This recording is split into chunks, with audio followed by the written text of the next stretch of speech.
Praise God. మరి ఈ స్థితితో అవకాశాన్ని ఇచ్చిన పరిశుద్ధాత్మ దేవునికి మేము చెల్లిస్తూ మీ అందరినీ ఒక రిక్వెస్ట్ చేయాలనుకున్న ఫ్రంట్ సీట్స్ ఎప్పుడు ఖాళీగా ఉంచుకోవడం తెలుసు మీకు. ఇది బైబిల్ ప్రకారంగా మీ సిటీసీసీని మీరు డెవలప్ చేసుకోవాలనే ఆశ మీకు ఉందనుకో, మీరేం చేయాలంటే ప్రకటన 11:1 చదివి ఆ ప్రకారం మీరు సిద్ధపడాలి. ఏమంటుందంటే, ఆలయంలో పూజించు వారిని లెక్కించుడి, వెలుపలి ఆవరణము అన్యులకు విడవవలెను అంటుంది. అంటే అర్థం ఏంటి? వెనకాల సీట్లు కొత్త వాళ్ళ కోసం ఇచ్చి పెట్టాలా, మీరందరూ ముందుండాలి. అదే చెక్కిన కాడికి పోయారనుకోండి ఎయిర్పోర్ట్లో, చార్జ్ కోసం చూసుకుని ముందు వెళ్ళిపోతాం కదా. I request you all, it's good for you, just you practice that how you are going to enjoy the anointing. దేవుడి యొక్క అభిషేకాన్ని కూడా ప్రత్యేకంగా మీరు అనుభవిస్తారు. అయితే ఈ దినాన దేవుడు ఇచ్చినటువంటి ప్రత్యేకమైనటువంటి అంశం ఏంటంటే, కడవరి దినములలో కుటుంబం యొక్క పాత్ర. దీని గురించి మీతో మాట్లాడాలని నేను ఆశపడుతున్నాను. అంటే జనరల్గా నేను ప్రిపేర్ అవుతున్నాను, అది రాదు. అక్కడికి వచ్చినాక ఏది what ever I here I transfer to you. అయితే ఏదైనా టాపిక్ కావాలా, ఏదైనా మంచిది అని అన్నప్పుడు మరి గాడ్ గివెన్ దట్ వర్డ్. నేను ఇక్కడ రాగానే దేవుడు ఇచ్చిన మాట ఏంటంటే, try to become as a new creation. మరి ఎందుకు తెలవదో, దేవుడు మీ నుంచి నూతనత్వాన్ని కోరుకుంటూ ఉన్నారు. ఈ కడవరి దినాలలో నూతనమైన కుటుంబంగా, నూతనమైన విశ్వాసిగా, నూతనమైన ఆనందాన్ని అనుభవించేవాడిగా ఉండాలని కోరుకుంటున్నాడు. మీకు అందరూ ఒక ప్రశ్న, లాస్ట్ టైం వచ్చిన ఎంతమంది వచ్చినా ఉన్నారు ఇక్కడ?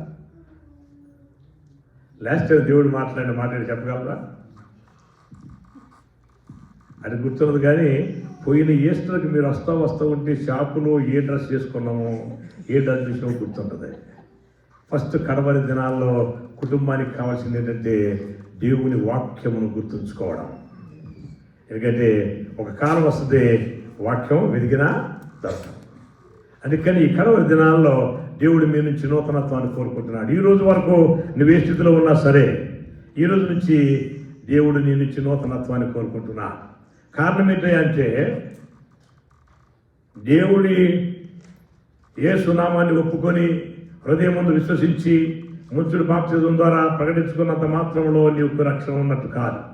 నీవు దేవుని రాజ్యంలో వారసత్వాన్ని కలిగి ఉండలేవు. అంటే యేసు దేవుడని హృదయం ముందు విశ్వసించి నోటితో ఒప్పుకుంటే రక్షణ వస్తుంది అని వాక్యం ఉంది. కానీ ఆ రక్షణను నువ్వు కొనసాగించకపోతే నీ వారసత్వం ఉండలేవు. ప్రకటన గ్రంథం 7వ అధ్యాయం 4-7 వచనాలు ఏముంటుందంటే, ముద్రించబడిన వారి లెక్క 1,44,000. ఆ ముద్రించబడిన వాళ్ళు 12 గోత్రాల నుంచి అన్ని గోత్రాలు ఉంటాయి. కానీ అక్కడ మీరు గమనించారు లేదో, 2 గోత్రాల పేర్లు ఉండవు. ఆడ దాను, ఎఫ్రాయిం గోత్రం పేరు ఉండదు. వాళ్ళు కూడా యాకోబు సంతానమే. కానీ ముద్రించిన వాళ్ళు ఆ గోత్రమే లేకుండా అయిపోయింది. కారణం ఏంటి? ఈరోజు కడవరి దినాల్లో దేవుడు కోరుకునేది నీవు పొందిన రక్షణ కాదు, రక్షణలో నువ్వు కొనసాగాల. ఈ రక్షణలో కొనసాగడం అనేటువంటిది కుటుంబం యొక్క ముఖ్యమైన పాత్ర దీనిలో చాలా అవసరం. అందుకని దాని మీద కొద్ది నిమిషాలు మీతో మాట్లాడతాం. బ్రదర్ 1 అవర్ అందరం ఒకసారి అలా వీడియో చెప్తూ కనుక ఒకసారి హాఫ్ అన్ అవర్లో కూడా అయిపోతాయి. కానీ ఈ కడవరి దినాల్లో నీకు నూతనత్వం కావాలా, లేక ముద్రించబడిన వారి లెక్కల్లో ఉండాలి, దేవుడు లెక్కించిన వారిలో నీవు ఉండాలని అంటే, దేవుడు నిన్ను ఎందుకు ఉద్దేశించి ఈ జన్మనిచ్చాడు అది గమనించాలి. ఎందుకు నిన్ను కుటుంబ వ్యవస్థగా ఆయన ఏర్పాటు చేశాడు, ఎందుకు ఈ లోకంలో నీకు ఈ జన్మనిచ్చాడు, ఆయన ఉద్దేశం ఏమిటో తెలుసుకొని మనం ముందుకి సాగాలి. ఇందాక మనం చదివాము అపోస్తల కార్యం 10వ అధ్యాయంలో. అక్కడ మొట్టమొదటి ఉద్దేశాన్ని మనం అక్కడ చూస్తూ ఉన్నాం. తన ఇంటి వారందరి రక్షణ కోసం ఆయన ప్రార్థన చేస్తూ ఉన్నారు. అంటే కడవరి దినాలలో చాలా బిజీ అయిపోతాం, పనుల్లో బిజీ అయిపోతాం, మెకానికల్ అయిపోతూ ఉంటుంది. ఆ సమయంలో కూడా దేవునికి భయపడి దేవునికి ఇచ్చే ప్రాధాన్యత ఇవ్వాలి. దేవుని పూజించడం వేరు, దేవుని ఆరాధించడం వేరు, దేవునికి భయపడి ఆరాధించడం వేరు.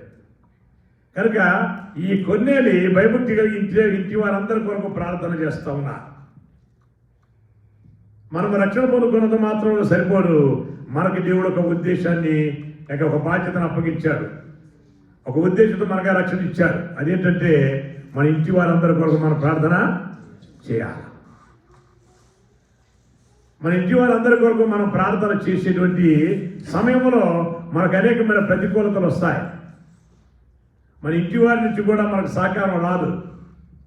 సహకారం రానప్పుడు ప్రార్థన చేయడమే నిజమైన క్రైస్తవ్యం. అదే రక్షణలో కొనసాగడం. నిన్ను దూషించినప్పుడు దూషించిన వారిని దీవించేటువంటిదిలో ఉండడమే నిజమైన రక్షణలో కొనసాగడం. 1 పేతురు 3:9 మనం చూస్తాం. మీరు ఆశీర్వాదములకు వారసుగా ఉండడానికి పిలువబడ్డారు కనుక కీడుకు ప్రతి కీడైనను దూషణకు ప్రతి దూషణ చేయక దీవించుడి. అంటే ఆశీర్వాదాన్ని మనం అనిపించాలంటే, మనము నిత్యము నెమ్మది, శాంతి, సమాధానం కలిగిన వాడిగా ఉండాలంటే మనం శపించిన వారిని మనం దీవించేవారిగా ఉండాలి. కానీ కడవరి దినాలలో దేవుడు మనకు అప్పగించినటువంటి బాధ్యతను గుర్తిరిగి నడుచుకోవాలి. అది మీతో పంచుకోవాలని ఆశపడుతూ ఉన్నా. ఇక్కడ కొన్నేళ్ళు ఇంటి వారందరి కోసం ప్రార్థన చేస్తున్నాడు, భయభక్తి కలిగాడు, దాన ధర్మాలు చేస్తున్నాడు. కానీ అని అంటున్నాడు, నీ ప్రార్థన, నీ ధర్మకార్యాలన్నీ చేయండి, కానీ ఎప్పుకు మనుషులను పంపించి సీమోనును పెరిగేటువంటి పేతుని పిలవనిపించమన్నాడు. ప్రార్థన చేస్తున్నాడు, భయభక్తి కలిగి ఉన్నాడు, ధర్మకార్యాలు చేస్తున్నాడు. కానీ దేవుడు అన్నాడు, నీ వెళ్ళి మనిషిని పంపించి ఫలానాన్ని తెచ్చుకోండి. అర్థమేంటి? క్రైస్తవ జీవితం జీవిస్తున్నాం, పరిచర్య చేస్తూ ఉన్నాం, ఇతరులకు సహాయం చేస్తూ ఉన్నాం, సేవకులు వస్తే ఎంకరేజ్ చేస్తూ ఉన్నాం, మరి అనేకులకు మిషన్స్ చేస్తూ ఉన్నాం. కానీ నూతనత్వం లేదు, మార్పు లేదు. ఏమిటా మార్పు అంటే, బాప్తిస్మానికి ముందు ఎంత కోపం ఉంటుందో బాప్తిస్మ తర్వాత కూడా నీకు అంతే కోపం ఉంటుంది. నువ్వు రక్షణ పొందుకున్నట్లా? రక్షణ పొందుకోవడానికి ముందు ఏ మాటలు మాట్లాడావో రక్షణ పొందుకుంటావో ఏ మాటలు మాట్లాడు నువ్వు రక్షణ పొందుకున్నట్లా? అందుకనే గలతీ 4:19 అంటాడు, నా పిల్లలారా, క్రీస్తు స్వరూపం మీద ఏర్పడే వరకు నాకు ప్రసవ వేదన కలుగుతూ ఉంది. పరిశుద్ధాత్ముడు చెప్తా ఉన్నాడు. అంటే క్రీస్తు స్వరూపం మనలో చూడాలని ఆయన ఆశపడతా ఉన్నా. ఈ కొన్నేళ్ళు కూడా చాలా భక్తిపరుడు, భయభక్తి కలిగినటువంటి వాడు, అన్నీ చేస్తున్నాడు. కానీ ఏం కావాలి? నూతనత్వం కావాలి. అంటే నీలో మార్పు రావాలి.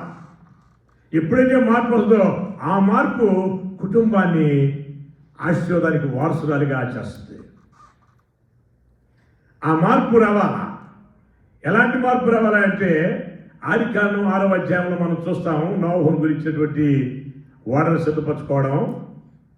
ఒక వచనం ఉంటుంది, నీవును, నీ భార్యయు, నీ కుమారును, నీ కోడలను అందరూ ఆ ఓడలోకి రావాలి. ఆ ఓడ ప్రార్థనకు సూచన. ఆ ఓడ ఆఖరి దినాల్లో ఎత్తబడే సంఘానికి సూచన. కానీ ఎత్తబడే సంఘంలో నువ్వు ఉండాలంటే నువ్వేం చేయాలి? ఇంటి వారందరి కొరకు ప్రార్థన చేయాలా? నీకు నచ్చితేనేమో ప్రార్థన చేస్తావు, లేకపోతే చెంపకొట్టి బుద్ధి చెప్పు, ప్రభువా నీ గాలు ముక్కి నాయన మా ఆయన నా మాట లేదని అంటావు. నీ ప్రార్థన ఏమి ప్రార్థన?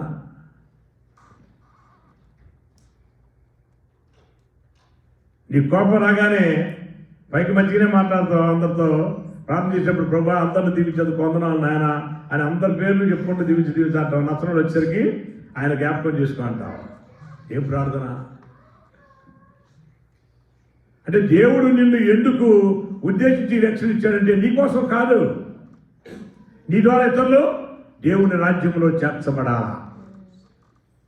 ఈ కొన్నేళ్ళు ఇదిగో నీ ప్రార్థనలో ధర్మకార్యాన్ని చేయలే. నువ్వు ఎప్పుడైతే ఉపయోగం మనుషులను పంపించి ఆ పేదని పిలిపిస్తావో తదుపరి జరిగే కార్యక్రమం వేరు. ఏమి కార్యక్రమం అంటే 10వ అధ్యాయం 44 మనం చూస్తాం. పేతురు ఇంకను ఈ మాటలు చెప్పుతుండగా ఆ బోధ విన్న వారందరి మీదకి పరిశుద్ధాత్మ దిగెను.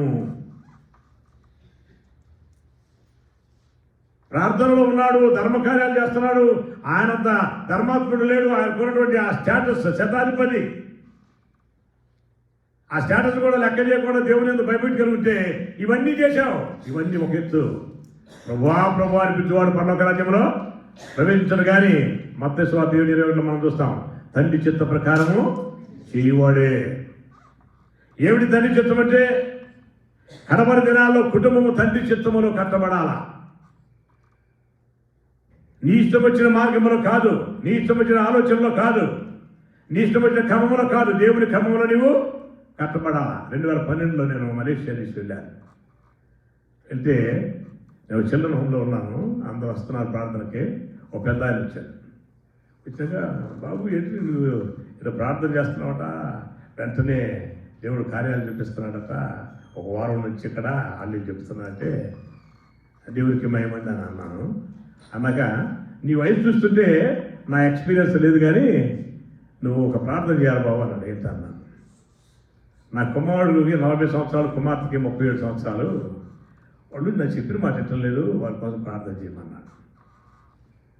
అప్పుడు నాకు స్మరణ పడుతుంది, asking to pray for the forgiveness అని.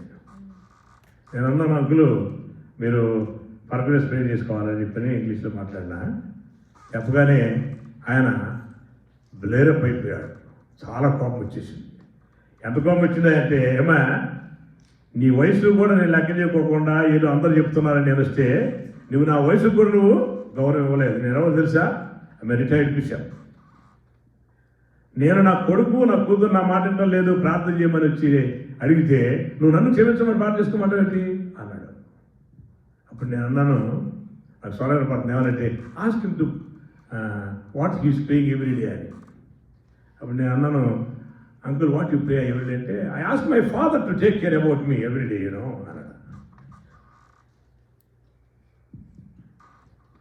అప్పుడు నేను అన్నాను, నువ్వేమో ప్రతిరోజు మీ తండ్రిని కేర్ తీసుకోమని చెప్తున్నావు, నిన్ను కేర్ తీసుకోమని నీకు 2 పిల్లలు ఇస్తే నువ్వు వాళ్ళని నా ఇష్టంలో వదిలేశావు. నా దేశ కల్చర్ ఇది అన్నావు, నా దేశ పద్ధతి ఇది అన్నావు, నీవు బిషప్ అని అంటున్నావు, నువ్వు సంఘాల గురించి పట్టించుకున్నావు, నీ నాయకత్వాన్ని చేశావు, కానీ నీకు దేవుడు అప్పగించిన బాధ్యత నువ్వు చేయలే. It did not go them in the culture of the Bible. దేవుని రాజ్య సాంప్రదాయాలు పెంచాలా నువ్వు, ఇదే సాంప్రదాయం కదా అని నువ్వు వదిలేశావు, ఇది తప్పు కాదా అని అంటాడు దేవుడు అన్నాను. నేను చాలా సీరియస్గా వెళ్ళిపోయాడు. 3వ రోజున నాకు ఫోన్ చేశాడు, బాబు ఐ గాట్ ద ఆన్సర్ అని. అంకుల్ ఎట్లా వచ్చింది అని అన్నాను నేను. ఇంటికి పోయినాక ఆయన ప్రార్థన చేశాడు, రియలైజ్ అయ్యాడు. ఏమని? నిజమే కదా, నాకు 108 సంఘాల మీద బిషప్గా ఉండి అన్ని చేశాను, కానీ నేను నా పిల్లలకి దేవుడి భయం నేర్పించరా. సొసైటీ ఇట్లా ఉంటుంది కదా, ఓకే వాళ్ళు తెలుసుకుంటారు అనుకుంటే సొసైటీకి నేను వదిలేశాను, కాంప్రమైజ్ అయిపోయాను నేను సొసైటీతో. అది నా తప్పు కాదా అని నేను రియలైజ్ అయ్యి ప్రార్థన చేసుకున్నాను. 20 సంవత్సరాల తర్వాత ఈరోజు ఉదయం మా బాబు నా దగ్గరికి వచ్చి, dad I will go and get the breakfast, get ready అని అన్నాడండి. అని అంటే నువ్వు రక్షణ పొందుకుంటే కాదు, నీలో మార్పు లేకపోతే నీవు క్రైస్తవుడిగా వారసత్వంలో ఉండలేవు. రాకరి దినాలు ఎత్తబడే గుంపులో నీవు ఉండాలనంటే నీవు ఖచ్చితంగా పొందుకున్న రక్షణ నువ్వు కాపాడుకోవాలి. ఈ కాపాడుకోవడానికి కుటుంబం యొక్క బాధ్యత చాలా ప్రాముఖ్యం ఈ కడవరి దినాల్లో. అది నేను మీకు జ్ఞాపకం చేస్తాను. ఇక్కడ కుటుంబం యొక్క బాధ్యత కొన్ని వీటి మనం చూస్తే ఆయన ఒక్కడో బైబిల్కి అందరి కోసం ప్రార్థన చేస్తున్నాడు. అది వదిలేసిస్తే ఈయన ప్రార్థన చేసినంత మాత్రం కాకుండా సేవకుడు వచ్చి చెప్పిన వాక్యానికి ఆయనలో మార్పు తెచ్చుకున్నాడు. ఈయన పిలిపించుకుందేమో సేవకుడు 4 ఇంట్రడక్షన్ కోసం, కానీ అక్కడ ఏమైంది? 44 వచనంలో బోధ విన్న వారందరి మీదకి ఆత్మని గెలిచి, నీ బోధ విన్న వారందరి మీదకి పరిశుద్ధాత్ముడు దర్శించాడు.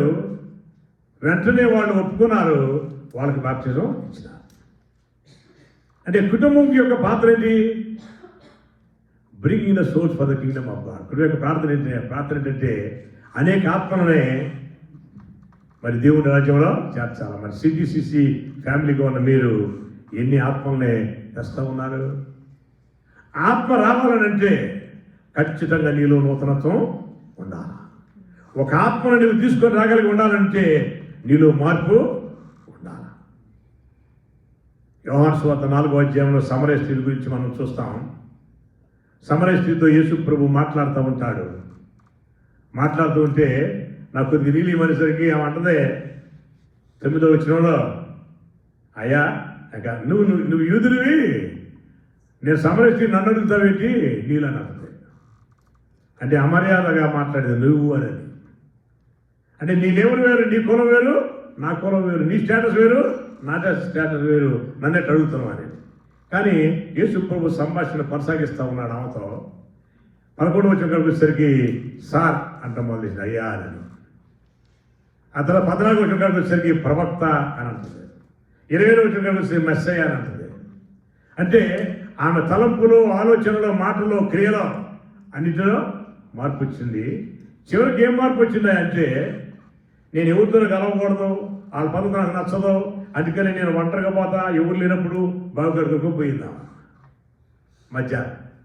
కానీ దేవుడు ఒక్కరోజు మాట్లాడితే ఆ మాటల్లో ఎంత మార్పు వచ్చిందంటే, వెంటనే ఆ మాటలన్నీ విన్న తర్వాత, సంభాషణ అయిపోయిన తర్వాత కొండ అక్కడి నుంచి పెట్టిపోయి ఊరిని యేసుప్రభు దగ్గరికి తెచ్చింది. ఒక్కరోజు సంభాషణతోనే ఊరంతా యేసుప్రభు దగ్గర తెస్తే, రోజు దేవుడు మీతో మాట్లాడుతూ ఉంటాడు, అనేక సేవకుల్ని పిలిచి మాట్లాడుతూ ఉంటారు, మీరు మాట్లాడుతూ ఉంటారు, బైబిల్ ద్వారా మాట్లాడుతుంటారు. మరి మీరు ఎంతమందిని తెస్తున్నారు దేవుడి దగ్గరికి? కడవరి దినాలలో మీ పాత్ర ఏమిటి అంటే, దేవుడు మీకు ఒక బాధ్యతనే అప్పగించాడు. ఆ బాధ్యత ఏంటంటే 20వ అధ్యాయం 28వ వచనం చూడండి. అపోస్తలుల కార్యగ్రంథం 20:28 వచనం.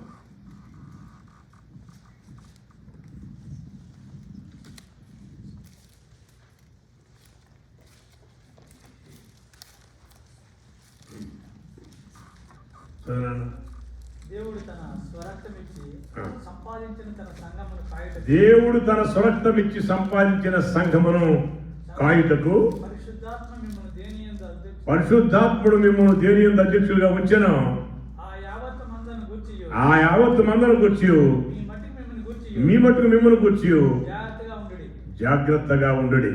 ఇక్కడ మనం చూస్తున్నాం, స్వరక్తం ఇచ్చి సంపాదించుకున్న సంఘం. సంఘం అంటే అర్థం ఏంటి అంటే కుటుంబం, సంఘం. కుటుంబం, సంఘం. ఈ సంఘంలో ఎవరుంటారు? కుటుంబంలో, సంఘంలో ఎవరుంటారు? కుటుంబంలో ఎవరుంటారు? కుటుంబంలో అండి భార్య, భర్త, పిల్లలు కదా. భార్య, భర్త, పిల్లలు. ఇంకెవరుంటారు? వీళ్ళు ముగ్గురికి కేంద్రం యేసుప్రభు అంటాడు. యేసుప్రభు ఎలా అయితే ప్రధాన కాపరిగా ఉండి ఈ కుటుంబం కోసం స్వరక్తం నుంచి సంపాదించుకొని ఈ సంఘానికి ఒక బాధ్యత అప్పగించాడు.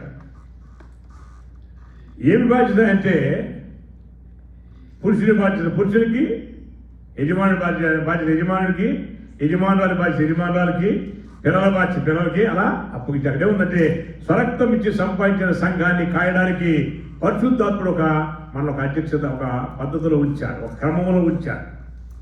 అలానే ఈ సిటీసీసీ అనేటువంటి కుటుంబంలో దేవుడు అన్నాడు, మిమ్మును పరిశుద్ధాత్ముడు ఎందుకు అధ్యక్షులుగా ఉంచానో ఆ మందను కూర్చి మీ మట్టుకు మిమ్మల్ని కూర్చి జాగ్రత్తగా ఉండాలి. ఇప్పుడు మిమ్మల్ని ప్రశ్న వేస్తాను, సంఘంలో ఏముంటాయి? సంఘాపరిక, సంఘ సభ్యులు, పరిశుద్ధాత్మ దేవుడు. ఇంకా సంఘంలో 5 భాగాలు ఉంటాయి. పురుషులు, స్త్రీలు, పిల్లలు, యవనస్తులు, సంఘ కాపరి. ఎక్కడ ఏ సంఘానికి పోయినా ఈ 5 భాగాలు: పురుషులు, స్త్రీలు, పిల్లలు, యవనస్తులు, దేవుడు లేక సంఘ కాపరి. అంటే ఈ సంఘానికి ఒక ప్రత్యేకమైన బాధ్యత అప్పగించారు. స్వరక్తం ఇచ్చి కొనుక్కుంది ఎందుకంటే నీ ఇష్టం వచ్చినట్టుగా వెళ్ళడానికి కాదు. ప్రియ సిటీసీసీ సంఘమా, దేవుడు నిన్ను ఎందుకు ఏర్పాటు చేసుకున్నాడా అంటే ఒక ఉద్దేశంతో పరిశుద్ధాత్ముడు మిమ్మల్ని అధ్యక్షులుగా ఉంచారు. అదేమిటి అంటే ఎవరి పాత్ర వాళ్ళు చేయాలి. పురుషుడి పాత్ర పురుషుడు, స్త్రీ పాత్ర స్త్రీ, చిన్నపిల్లల పాత్ర చిన్నపిల్లలు, పెద్ద పిల్లల పెద్దలు చేసి యవనస్తులు చేసి యవనస్తులు చేయాలి. సంఘానికి కూడా ఒక బాధ్యత అప్పగించాలి. ఈ కడవరి దినాలలో కుటుంబం ఈ బాధ్యతలు గుర్తిరిగి ఉంటే ఆ కుటుంబమే సహవాసంగా మారుద్ది. కుటుంబం అనగా సంఘం, సంఘం సహవాసంగా మారాలా. సహవాసం బలపడితే సమాజం బలపడుతుంది, సమాజం బలపడితే ఎక్కడికి వెళ్ళినా ప్రభు యొక్క రాజ్యం స్థిరపరచబడుతుంది. అది దేవుడు కోరుకుంటున్నాడు. అందుకోసం ఏం చేయాలంటే సంఘంలోకి దేవుడు అప్పగించిన బాధ్యతని గుర్తెరగా. సంఘానికి దేవుడు ఇచ్చేటువంటి మొట్టమొదటి బాధ్యత ఏమిటంటే అపోస్తల కార్యాలయంలో 12వ అధ్యాయం 5 నుంచి 12 వచనాల్లో సంఘము అత్యాసక్తితో ప్రార్థన చేయుచుండెను. పేతురు 2 సంఖ్యల చేత బంధింపబడి 2 కావలి వారి మధ్యన నిద్రించుండెను. ఎక్కడ? చెరసాలలో. అంటే సంఘం ఈ కడవరి దినాల్లో ఒక ప్రత్యేకమైన బాధ్యత కలిగి ఉండాలి. ఏంటా బాధ్యత? అత్యాసక్తితో ప్రార్థన చేయడం. ఎవరి కోసం? మీకోసం కాదు, మన కోసం కాదు. ఎవరి కోసం? అపోస్తలులలో పెద్ద అయిన పేతురు కోసం ప్రార్థన చేస్తున్నారు. అంటే అర్థం ఏంటి? మీ ఇరుగు పొరుగు వారి కొరకు ప్రార్థన చేయాలి, కాపర కొరకు ప్రార్థన చేయాలి, మీ సంఘంలో ఉన్న నాయకుల కొరకు ప్రార్థన చేయాలి. మరి కుటుంబంలో పాత్రకి దీనికి రిలేషన్ ఏంటన్నా అంటే, కుటుంబం అనంటే పురుషుడు శిరస్సు, స్త్రీ శరీరం, శిరస్సు శరీరం కలిసి యేసు ప్రభు సంఘం. కనుక స్త్రీ ఏం చేయాలి? కుటుంబంలో స్త్రీ ఏం చేయాలి? ప్రార్థించే స్త్రీగా ఉండాలి.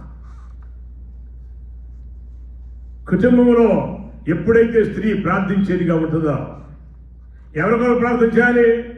సంఘము అపోస్తలులలో పెద్ద అయినటువంటి పేతురు కొరకు ప్రార్థన చేస్తూ ఉంది. ప్రార్థన చేస్తూ ఉంటే దేవుని దూత పేతురును దర్శించను కదా.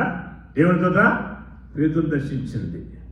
నిన్ను నమ్మినట్లు నేను వేరే ఎవరిని నమ్మలేదయ్యా, నీకు నాకు మధ్య దూరం తొలగించావు వదిలుండలేక, నాయానందం కోరేవాడా, నాయాశలు తీర్చేవాడా, క్రియలు నా ప్రేమ నీది, నిజమైన ధన్యత నాది. యేసయ్యా యేసయ్యా యేసయ్యా యేసయ్యా. జైల్లో పెట్టబడి ఉన్నటువంటి పేతుని సంఖ్యలతో బంధింపబడి చెరసాల్లో ఉంటే, సంఘానికి దూరమైపోయి ఉంటే సంఘం ప్రార్థన చేస్తూ ఉంది. దేవుడు తన దూతనే పంపించాడు, దూరంగా ఉంచడం ఇష్టం లేక. సంఘ కాపరి సంఘం సహవాసంగా ఉండాలని దేవుడు కోరుకుంటూ ఉన్నాడు. సంఖ్యలతో బంధింపబడి ఉండడం దేవుడికి ఇష్టం లేదు. భార్యాభర్తలు కలిసే ఉంటా, ప్రార్థన చేసుకుంటా, కానీ మనసులో వేరే కలవరాలు ఉంటాయి.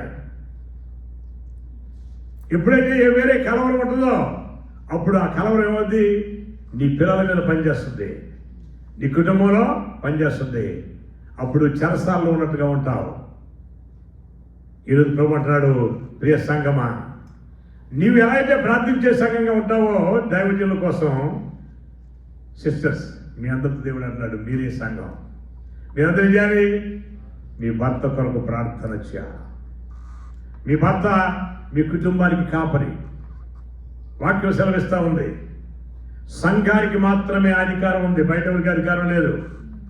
సంఘం ప్రార్థన చేస్తే పేతురు దగ్గరికి దూత వెళ్ళిపోయి పేతురు చెరసాల నుంచి వెలుపలికి వచ్చి సంఘంతో కలిశాడు. కుటుంబంలో ఎప్పుడైతే ప్రార్థించే స్త్రీ ఉంటుందో ఆ ప్రార్థించే స్త్రీ ఆ సంపూర్ణ కుటుంబాన్ని ఎత్తబడే గుంపులో ఉండి సంఘముగా కట్టుకుంటారు. ఇది వాక్యం సెలవిస్తూ ఉంది. కనుక స్త్రీకి దేవుడిచ్చిన పాత్ర ఏంటి? అధికారం.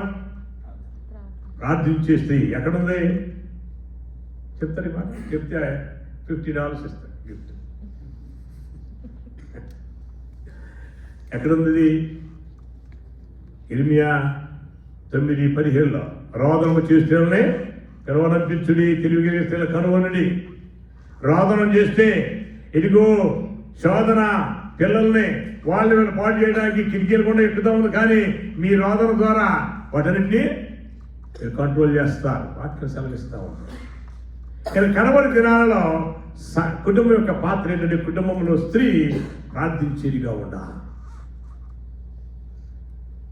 ఎప్పుడైతే స్త్రీ ప్రార్థన చేస్తారో, స్త్రీ తెలివి కలిగి ఉంటారో, మీరు బైబిల్ చూసారా? సేవకులు పురుషులు బైబిల్లో బాధ్యత స్త్రీకి అప్పగించాడు. బాధ్యత స్త్రీకి అప్పగించాడు. అప్పగించి ఆ స్త్రీ సంఘానికి గుర్తుకలుగా ఎప్పుడైతే ఆ స్త్రీ మెలకోగలిగి ఉంటుందో ఏ శోధన దగ్గరికి రాదు. ఇది సామెతలు 31 మనం చూస్తాం. ఆ స్త్రీ తన ఇంటి వారి నడతలనే కనిపెడతా ఉంటుంది. ఏదో ప్రభు జ్ఞాపకం చేస్తున్నాడు, కడవరి దినములలో కుటుంబంలో స్త్రీ ప్రార్థించే స్త్రీగా ఉండాలా, నడతలు కనిపెట్టే స్త్రీగా ఉండాలా. ఇది కూడా ప్రత్యేకంగా ఇది చాలా ప్రాముఖ్యం. ప్రవచించే స్త్రీగా ఉండాలి. అంటే ఎంత కోపం వచ్చినా పిల్లలు కానీ భర్తలు కానీ తనను తాను కానీ ఏంటో ఈ బతుకు అని అనుకుంటా ఉంటారు. మన వాళ్ళు ఫుల్ ప్రార్థన చేస్తారు, ఉపవాసం ఉండి మంచిగా ఉపవాసం ప్రార్థన చేస్తే సాయంకాలం సడన్గా పిల్లలు ఇసుకిచ్చినారు, బ్రదర్ ఏదన్నా అన్నారు అనుకోండి, ఏంటో నా బతుకు ఎట్లా అంటారు. ఏమైపోయింది? కుటుంబము జీవనకరంగా ఉండాలి, కడవరి దినాల్లో ఆశీర్వదకరంగా ఉండాలనంటే ఖచ్చితంగా స్త్రీ ప్రవచించే స్త్రీగాను, నడతలు కనిపెట్టే స్త్రీగాను, ప్రార్థించే స్త్రీగాను, జ్ఞానము కలిగి తన యొక్క కుటుంబ భర్తని లేక పెనిమిటిని గౌరవ లేక కూర్చోబెట్టే స్త్రీగా ఉండాలి. కడవరి దినంలో సంఘం యొక్క పాత్ర ఏంటంటే యేసు ప్రభువుకి ఘనత తెచ్చేటువంటి రీతిలో ప్రార్థించే సంఘముగా ఉండాలి. భార్యాభర్తలు అంటేనేమో పెనిమిటిని ఘనంగా ఎలా కూర్చోబెడతారో, మరి పెళ్లి కుమార్తెగా సిద్ధపడేటువంటి ఈ సంఘం కూడా ఏం చేయాలి?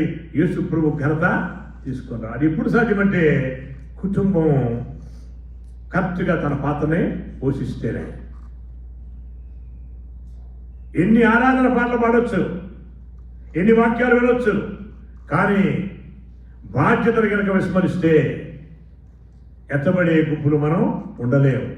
అంటే ప్రత్యేకమైన కుటుంబంగా మనం ఉండలేము. మన పిల్లలు దీవెనకరంగా ఉండాలా, మన ఇంట్లో అన్ని సక్రమంగా జరగాలంటే ఖచ్చితంగా స్త్రీ ప్రార్థించేదిగా ఉండాలి. మరి సంఘం అంటే స్త్రీ పురుషులు పిల్లలందరూ కలిసి కదా. అంటే మీరేం చేయాలి? కుటుంబంలో భర్త కోసం బిడ్డల కోసం ఆ స్త్రీ ఎలా అయితే ప్రార్థన చేస్తారో కుటుంబం అంతా కూడా కలిసి ప్రతిరోజు ప్రార్థనలో ఉండాలి. సారీగా మా పిల్లలు వాళ్ళు హోంవర్క్ చేసుకుంటూ ఉంటారు, అందుకనే ఆ టైం లేదు. నువ్వు టైం లేదన్నా ఒక దేవుడికి దానికి దేవుడు కూడా కాలానికి సమయం రాదు కదా. నీ పనులు చేసుకోవడం కూడా టైం లేడు. తెలుగు బైబిల్ సేస్ మనం ఎప్పుడైతే దేవుడికి ఇవ్వాల్సినటువంటి ఘనత దేవుడికి ఇస్తామో, అంటే సంఘం కుటుంబం గురించి ప్రార్థన చేసిందనుకోండి, మీరు గమనించండి, ఎవరైతే కుటుంబ ప్రార్థన చేస్తారో విలాపవాక్యాలు 2:19 ప్రకారం డైలీ మొదటి జాములో పిల్లల కోసం కన్నీరు కారుస్తారో వాళ్ళ ఇంట్లో అనారోగ్యాలు ఉండవు, వాళ్ళ పిల్లలకి వివాహాలు తయారుకైతే వాళ్ళ స్టడీస్ కూడా టైంకి సక్సెస్ అవుతారు, వాళ్ళ ఇంట్లో కలవరం అనేది రాదు. అంతేకాదు స్త్రీ కానీ పురుషుడు కానీ బయటికి పోయి వెళ్తానా ఏంటోనా అలానా ఇట్లా మాట్లాడేమాట. కారణం ఏంటి? They are covering with the family prayer. కానీ కడవరి దినాలలో అపవాది ఎవరిని మృంగుతాయని ఎదురు చూస్తామని తెలుసు కదా మనకి. దానికి సమయం కొంచెం అందుకని మిగతా ఏం చేద్దంటే ఏదో ఒక తలంపులు పెట్టి ఆ తలంపులతో వాళ్ళ గురించి ఎవరి గురించి మాట్లాడుకుంటూ దిస్ అనుకుంటూ మనల్ని డిస్ట్రిబ్యూషన్ చేసేస్తుంది. మన యొక్క స్పిరిట్ వీక్ అయిపోతుంది. అది రాకుండా ఉండాలంటే ఖచ్చితంగా కుటుంబం అనే సంఘం ప్రార్థించేదిగా ఉండాలి. ఎవరి కొరకు ప్రార్థించాలంటే సేవకుల కొరకు ప్రార్థన చేయాలి. ఎవరి కొరకు ప్రార్థన చేయాలంటే నీ ఇరుగు పొరుగు వారి కొరకు ప్రార్థన చేయాలి. నువ్వు ప్రార్థన చేస్తే, నువ్వు ఇక్కడ ఇంట్లో కూడా ప్రార్థన చేస్తూ ఉంటే, ఇశ్రాయేలు ఐగుప్తులో ప్రార్థన చేస్తూ ఉంటే హోరేబులో ఉన్న మోషేను దర్శించాడు. అపొస్తలుల కార్యాల సంఘం ఇక్కడ ప్రార్థన చేస్తుంటే జైల్లో ఉన్న పేతుర్ని దర్శించాడు. మీరు మీ ఇంటి దగ్గర ప్రార్థన చేస్తుంటే మీ నైబర్ని దేవుడు దర్శిస్తాడు. హల్లెలూయా. అందుకోసమే దేవుడు నిన్ను ఏర్పరచుకున్నాడు. ఈ కడవరి దినాల్లో అది చాలా ప్రాముఖ్యం. మీరు గమనించండి, అమెరికాలో ఉంటే అన్ని దేశాల్లో నేను ఒక 7 దేశాలు తిరిగినాను. ఎక్కడ చూసినా ఎంతో బలమైన సేవ చేస్తూ ఉంటారు, కానీ ఇంట్లో ప్రశాంతం ఉండదు, కలవరం ఉంటుంది. అన్నా మీరు తెలుసన్నా వాళ్ళు ఎట్లా ఉన్నారు అన్న, వీళ్ళు ఎట్లా ఎవరో ఒక మాట వచ్చేస్తుంది. ఇవన్నీ ఎందుకు వస్తున్నాయంటే మన యొక్క ఆత్మని బలహీనపరచాక అవ్వాలి పెట్టేయచ్చు. అది రాకుండా ఉండాలంటే ఖచ్చితంగా కుటుంబం ప్రార్థించే కుటుంబంగా ఉండాలి. మరి కుటుంబంలో స్త్రీలేమో ప్రార్థిస్తారు, మరి పురుషులు ఏం చేయాలి? పురుషులు ఏం చేయాలి బైబిల్లో చెప్తారు. చెప్పిన వాళ్ళకి $50 ఇస్తారు. అంటే మీరు ఏం చేస్తున్నారు? వాక్యం చదవట్లా సార్ అమ్మా?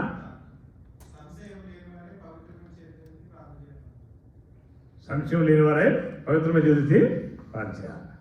ఇంకొద్ది దాకా ఏంటంటే అర్ధరాత్రి నిల్చుండు వాళ్ళారా చేతులు పైకెత్తి ప్రార్థన చేయాలి. అంటే చీకటి పరిస్థితుల వైపు చూడకూడదని మీకు వెళ్ళేటప్పుడు కావాలి, మీకు డబ్బులు ఇస్తారు. అంటే దేవుడు పురుషునికి ఒక అధికారం ఇచ్చాడు. మోసే చేతులు పైకించినంతసేపు జయం వచ్చేసింది. మోసే చేతులు కిందగానే ఓడిపోయినారు. 134 కీర్తనలు ఏమన్నదంటే 2వ వచనంలో అర్ధరాత్రి నిల్చుండు వాళ్ళారా మీరు చేతులు పైకెత్తాల. ఆయన మందిరంలో అర్ధరాత్రి ఉండాలంటే మెలకు కలిగి ఉండాలి. అర్ధరాత్రి అంటే అర్థం ఏంటంటే అందరూ నిద్రించే టైంలో నువ్వు మెలకు కలిగిన వాడిగా ఉండాలి. చీకటిగా ఉన్న పరిస్థితుల్లో నువ్వు మెలకు కలిగిన వాడిగా ఉండాలి. నీవు మెలకువ ఏమవుతుందంటే నీ కుటుంబానికి కాపుదలగా ఉంటుంది. నీ వాచ్మెన్గా ఉండాలన్నమాట పురుషుడు. అంటే సంఘానికి లేక కుటుంబానికి దేవుడిచ్చిన అధికారాలు. మొదటిది సేవకుల కొరకు ప్రార్థన చేయాలి, కుటుంబం కొరకు ప్రార్థన చేయాలి, గిరిపుల కొరకు ప్రార్థన చేయాలి. ఇది సంఘానికి ఇచ్చిన అధికారం. రెండోది పురుషుడు ఏం చేయాలి? అర్ధరాత్రి వాళ్ళు కూర్చుండి పవిత్రమైన చేతులెత్తి సంశయం లేకుండా ప్రార్థన చేయాలి. నీ చీకటిలో ప్రతికూల పరిస్థితుల్లో నువ్వేం చేయాలంటే ఫిలిప్పీ 4:4 ప్రకారం ఎల్లప్పుడూ ప్రభువునందు ఆనందించుడి. అలా ఆనందించాలి. ప్రతికూలతలో మెలకు కలిగి ఉండాలి.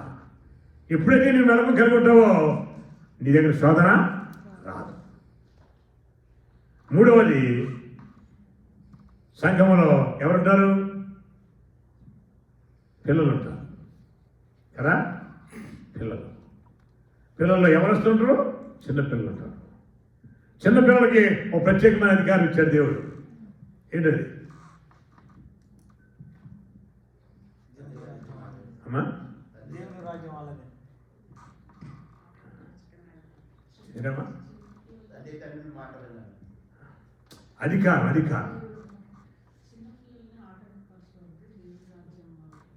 అధికారం రా, అథారిటీ. ఇప్పుడు ఈ సిటీ మీద అథారిటీ మన మోసరాజు గారు, ఈ ఆల్ చూసిన ఈ మెజర్ లీడర్ కదా అని చెప్తుంది. అట్లనే పిల్లలు ఒక అధికారాన్ని కలిగి ఉన్నారు దేవుడి దగ్గర నుంచి. ఏమిటి అంటే కీర్తన 8:2 మనం చూస్తాం. శత్రువులను పగదీర్చుకుని వారిని మాన్పివేయటకై చిన్నపిల్లల నాట స్థుతులను ఉంచారని. హల్లెలూయా. అంటే చిన్నపిల్లలు ఎంత అధికారం కలిగి ఉన్నారంటే మనకు శత్రువు లేకుండా చేస్తారు.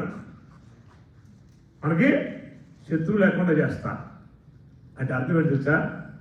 చిన్నపిల్లలు సృష్టించడమే కాదు, నీవు కూడా సుజాలు చేయడానికి నాకు అంతమంది వస్తున్నారు. సుజాలు చేసిన కళ్ళు చేయాలి. కళ్ళు చేసి మీరు పాట పాడు సుజాలు మామూలు పాటలు పాడాలి.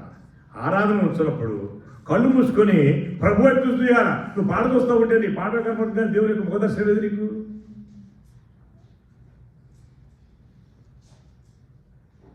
ఎందుకంటే కళ్ళు తెచ్చి చూస్తాం కదా, చూస్తుంటే అది జనరల్ హ్యూమన్ బీయింగ్స్ కదా. ఎవరు ఇప్పుడు నేను మాట్లాడిన వాళ్ళు వచ్చి ఉంటారు, లేకపోతే మన నచ్చిన వాళ్ళు వచ్చి ఉంటారు. మనం ఆరాధన చేస్తాం కదా, కనపడగానే మన మనసు కలవడుతుంది. అందుకనే కళ్ళు మూసుకొని ఆరాధన చేయాలి. అంటే పసిపెట్ట మనసు వచ్చేసేయాలి. అందుకనే మత్తయి 18:3 ఏమంటుందంటే, మీరు మార్పు నుండి పసిపెట్ట వంటి వారైతేనే కానీ పరలోక రాజ్యంలో మీరు ప్రవేశించలేరు. సంఘములో చిన్న పిల్లలకి స్థుతుల మూలాన్ని ఏమంటుంటే మనకు పగవాడే ఉండడు. అంటే కుటుంబం చిన్ననాటి నుంచి కూడా ఏం చేయాలంటే చిన్నపిల్లలతో పాటు తల్లిదండ్రులు కూడా చిన్న బిడ్డ మనసుతో దేవుని స్తుతించాల. కుటుంబం యొక్క పాత్ర గమనించండి. సంఘం అత్యాసక్తితో ప్రార్థన చేస్తానుంది. చేస్తే తోట ఏమో పేదల దగ్గరికి వెళ్ళింది, పేదలు తట్టి లేపింది. ఆ తర్వాత పేదలు బయటకు వచ్చాడు. మొదటి కావాలి, రెండో కావాలి, మూడో కావాలి ఆటోమేటిక్ తీసుకుంది. వచ్చేసి డోర్ కొడుతుంది. డోర్ కొడుతుంటే హృదయం చిన్నది పేదల తాత వచ్చాడు అంటుంది. వీళ్ళు అంటున్నారు పిచ్చిదా అన్నారు. ప్రార్థన చేసేదే సంఘం. సంఘం ప్రార్థన చేస్తారు కానీ సంఘం గుర్తించడం కారణం ఏంటి? మా పాస్టర్ గారు జైల్లో ఉన్నారు, ఆయన ప్రార్థన చేస్తున్నారు కానీ వాళ్ళు పసిబిడ్డ మనసుతో ప్రార్థన చేయలే. అంటే పసిబిడ్డ మనసుతో ప్రార్థన చేసి ఏమవుతుంటే, ఇప్పుడు చిన్నపిల్లలు మనం కొట్టామనుకోండి, ఏం చేస్తారు? మళ్ళీ 1 నిమిషంలో డాడీ అని వచ్చి కౌలించుకుంటారు. కానీ కడవరి దినముల్లో సంఘం యొక్క కుటుంబం యొక్క పాత్ర ఏంటంటే పసిబిడ్డ మనసు కలిగి ప్రార్థన చేస్తే. చదవండి ఒకసారి కీర్తన 8:2. శత్రువులను పగ తీర్చుకున్న వారిని మాన్పివేయుటకై మీ విరోధులను బట్టి బాలు రెక్కయు చంటి పిల్లకయు స్తుతుల మూలమున చూసారా? వాళ్ళు స్తుతిస్తూ ఉంటే, మన కుటుంబంలో మన పిల్లలు స్తుతిస్తూ ఉంటే, మనము పసిబిడ్డ మనం స్తుతిస్తూ ఉంటే ఒక దుర్గం మన చుట్టూదా ఏర్పడుతుంది. మన దగ్గరికి ఈ శోధన రాదు. ఏ శోధన మనం తాకదు. కారణం ఏంటి? శత్రువులను పగ తీసుకున్న వాడిని మాన్పివేయడానికి. ఎంతమంది రక్షణ పొందుకుంటున్నారు? చేతులు రక్షణ పొందుకున్నారు. చేతులు ఒకటే ఏం అడగలేదు. బైబిల్ ఏమనుకోవద్దు. ఇక్కడ ఉన్న చేతులు ఎత్తిన వాళ్ళు మనసులో కోపం లేకుండా ఉండేవాళ్ళు ఒక చేతి ఎత్తారు. మరి బైబిల్ ఏం చెప్తుంది? నేను నీ పక్షంగా ఉండగా నీకు విరోధి ఎవడు. రొమ్మ 8:31. అంటే యేసు ప్రభువుని మనం రక్షణ అంగీకరించాం కానీ యేసు ప్రభువుని మన పక్షంగా ఉంచుకుంటే పసిబిడ్డ మనసు మనకి లేదు. అందుకనే వాళ్ళిట్టా వీళ్ళిట్టానని అనుకుంటున్నాం. కడవరి దినాల్లో సైతాన్ ఏం చేస్తుందంటే స్పిరిట్ ఆఫ్ గాసిపింగ్ తో it will steal the peace of the church, it will steal the peace of the family. అందుకని ఈ కడవరి దినాల్లో అటువంటి దుష్టి యొక్క అధికారం మన మీద రాకుండా ఉండాలంటే ఖచ్చితంగా మన పసిబిడ్డ మనసుతో స్తుతించాలి. మన పిల్లలు కూడా అట్లిద్దరూ స్తుతించే వారిగా చేయాలి. ఎప్పుడైతే అలా చేస్తాం కుటుంబం ఏమవుద్దంటే అజాత శత్రువుగా ఉంటారు. ఎవరి శత్రువే లేడు మనకి. యేసు ప్రభువే ఈ గృహములకు యేసు ప్రభు అధిపతి అని ఉంటుంది. అధిపతి అని ఉంటుంది. ఉదాహరణకి మన వెంకట గారు సిస్టర్ గారు సిద్ధర్ గారు సేవలు పోయారు అనుకోండి.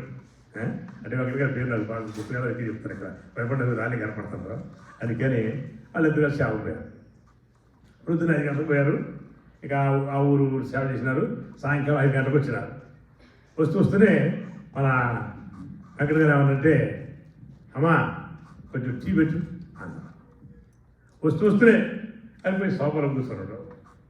సిస్టర్ ఏమనుకుంటుంది మధ్యలో, నేను కూడా పోయి నేనుతో పాటు నేను కూడా కష్టపడ్డా అయినా కానీ రమ్మంటానని. ఇక భర్త మీద ప్రేమ కదా నువ్వు అనలేక ఇక చేతిలో కూడా పరిచయం సోఫా మీద తీసేసి కిచెన్లోకి పోయి టీ పెట్టేటప్పుడు ఆమెకుంటే విసుగుదల ఆ వస్తువుల మీద కనపడతా ఉంటుంది. అయినా కానీ టీ పెట్టేయాలి కానీ నా భర్త అడిగాడు. అయితే కనపరుచుకుంటూ అటు ఇటు సౌండ్ చేస్తూ ఉంటా. ఏం పరుచుకోడు. ఇంతలోకి ఆ అవసరం మీద ఏడుపు వచ్చేసిస్తుంది. ఏడుపు వచ్చి అన్నదట. ఇక వెంకట గారికి ఆ సౌండ్ వినపడి వెంకట గారికి ఏంటంటే నా భార్య నన్ను అరిచినా పర్లేదు కానీ కన్నీరు మాత్రం కాచకూడదు ఆయన ప్రిన్సిపల్. ఎప్పుడైతే అన్నదో సీరియస్కి పోయి 2 రోజులు పెరుగు అంటాడు. అయిపోయా. ఎప్పుడైతే పళ్ళు పడపడ కొనుక్కుంటూ పోయి ఆ మాట అన్నాడో అనగానే ఏంటట అంత చేసుకో. ఇప్పుడు చెప్పండి, ఆ ఇంటికి అధిపతి ఎవరు? ఇంటికి అధిపతి యేసుప్రభు అని రాసి ఉంటుంది. ఆ ఇంట్లో ఎవరు ఉన్నారు? ఏడుపు, పళ్ళు పొరుగుట, పెడబొబ్బరం. ఎక్కడుంటాయి? ఎక్కడుంటాయి? ఏడుపు, పళ్ళు పొరుగుట, పెడబొబ్బరం ఎక్కడుంటాయి? నరకంలో. అంటే ఏం చేస్తున్నాం మనం? సేవకులు వచ్చినారు, బలమైన సేవ చేసినారు. కానీ ఇంటికి వచ్చిన తర్వాత ఎప్పుడైతే టీ పెట్టమన్నారో సిద్ధపై టీ పెట్టదు కదా అని ఆ వెళ్తున్నారు. అయ్యో నిజమే కదా, నేను మర్చిపోయి అలా చేశానే అనే ఆలోచన బ్రదర్కు ఉన్నరకు అనుకుంటుందా? ఉండదు. అందుకనే పురుషుడు వివేకము కలిగిన నాయకుడిగా ఉండాలని వాక్యంలో ఉంటుంది. స్త్రీ ఏమో జ్ఞానము గల స్త్రీ, జ్ఞానవంతుల తన గృహాన్ని కట్టినాను అంటాడు. పురుషుడికి వివేకము కలిగిన నాయకుడిగా ఉండమంటాడు. కనుక కడవరి దినాల్లో ఈ వివేకము, ఈ జ్ఞానము రెండు కనుక లోపించిననుకో, you cannot enjoy the presence of God. ఈ వివేకము, జ్ఞానం ఎక్కడి నుంచి వస్తాయంటే ఎప్పుడైతే నువ్వు వాక్యాన్ని ధ్యానిస్తావో. నాలుగవది, కుటుంబంలో యవనస్తులు ఉంటారు. యవనస్తులు దేవుడు ఏ అధికారం ఇచ్చాడు? బలవంతుని బలం చేతిలో బాణాలు. అది అధికారం ఇంకేంటి? ఒక అధికారం ఇచ్చాడు.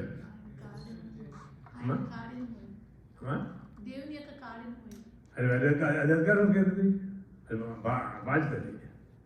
అధికారం ఏంటంటే 127 కీర్తన చివరి వచనంలో, అట్టివారు గుమ్మముల్లో తమ విరోధులతో వాదిస్తారు, యవన కాలంలో పుట్టిన కుమారులు.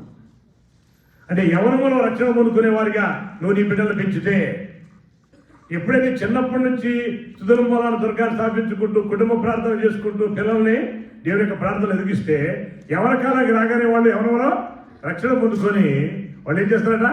గుమ్మములోని విరుద్ధ వాడిస్తారు, లోపలికి రానియడం. ఇంట్లో కలవరం వస్తుంది పిల్లల ద్వారా.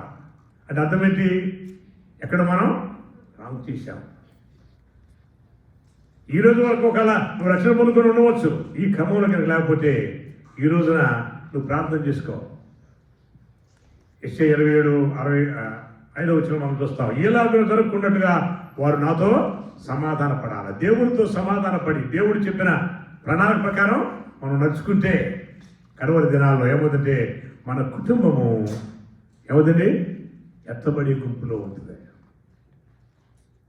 ఎత్తబడే గుంపులో ఉండాలి. లేక కుటుంబం ప్రత్యేకింపబడిన కుటుంబంగా ఉండాలి.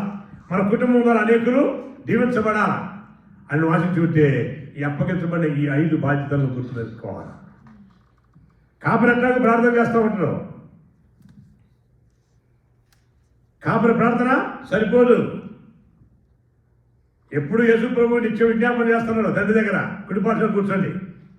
ఆయన విజ్ఞాపన చేసేది మాత్రం కాదు, నీ యొక్క సిద్ధపాటు చాలా అవసరం. 3.5 సంవత్సరాలు దేవుని దగ్గర బైబిల్ ట్రైనింగ్ తీసుకున్నారు శిష్యులు. 3.5 సంవత్సరాలు ఆయనతో తిరిగినారు, అద్భుతాలు చేసినారు, ఆశ్చర్యకార్యాలు చేశారు. 3.5 సంవత్సరాలు ఆయనతో కలిసి తిన్నారు. ఆ తర్వాత ఎప్పుడైతే ఆయన చనిపోయాడు, వీళ్ళు ఏం చేసినారు? మా దగ్గర మా కెపాసిటీ ఉంది కదా, ఏం కెపాసిటీ? చేప పట్టుకునే కెపాసిటీ అనిపోయినారు. యెహోషువ 21లో మనం చూస్తాం. వెళ్ళిపోయి రాత్రంతా శ్రమ పడినా రాలేదు ప్రభో జయము, రాదారులు వెదకినను రాదాయను ప్రతిఫలము, రక్షించు నీ సిలువా రమణీయలోతుల. ఎట్లా అనుకుంటూ వాడినారు, మొత్తం చేసినారు, ఒక్క శాపం దొరకన. పొద్దున్నే శుభ్రం వచ్చాడు, పిల్లలారా మీ దగ్గర భోజనానికి ఏమన్నా ఉందా అని. 5వ వచనం మనం చూస్తాం. అంటే వాళ్ళు లేదన్నారు. ఈ దేవుడి గారు వాళ్ళ దగ్గర ఉందో తెలదా? తెలుసు.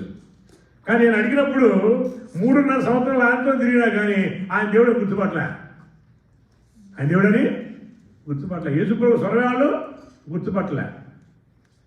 అప్పుడు ఏమంటారంటే వలను కుడివైపు ఏమంటే, ఎందుకు గారు బాబు రాత్రి అంతా బట్టి ఒక చేప పడలేదు ఏంటి? వాళ్ళు ఏమంటారు అని అన్నారు. ప్రియా దేవుని బిడ్డలారా, ఈరోజు దేవుడు మీతో మాట్లాడు. You had a special role in the end times. ఇదిగో కడవరి దినాల్లో నీ పాత్ర ఇది. నువ్వు ఇలా ఉంటే జీవించబడతావు. దేవుని రాజ్య సువార్తలను పాత్రగా వాడబడతావు అని చెప్పిన మాటకి నేనే ఎందుకు, నాకే ఎందుకు అని అనుకుంటూ నువ్వు ప్రశ్న చేసుకోకుండా లోబడ్డావు అనుకో, ఈరోజే నీ కుటుంబంలో నూతన కార్యాలు చూస్తావు. ఈ శిష్యులు ఏం ప్రత్యేకకుండా వాళ్ళ కుడివైపు లేచినారు. ఏమైంది? చేపలు పడ్డాయి. ఎక్కడి నుంచి వచ్చింది?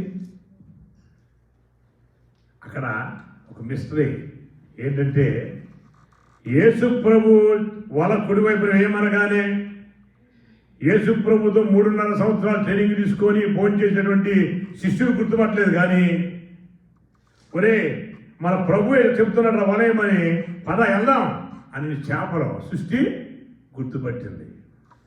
అందుకనే రోమా 8:19 ఉన్నది, దేవుని కుమారుల ప్రత్యక్షత కొరకు సృష్టి మిగులా ఎదురు చూస్తూ ఉంది. ఈ కడవరి దినాల్లో కుటుంబం యొక్క పాత్ర ఏంటంటే సృష్టిని విమోచించాలి. అక్కడ 20 వచనం ఉంటుంది, మీరు చదవండి ఒకసారి. రోమా 8:19-20 వచ్చిన.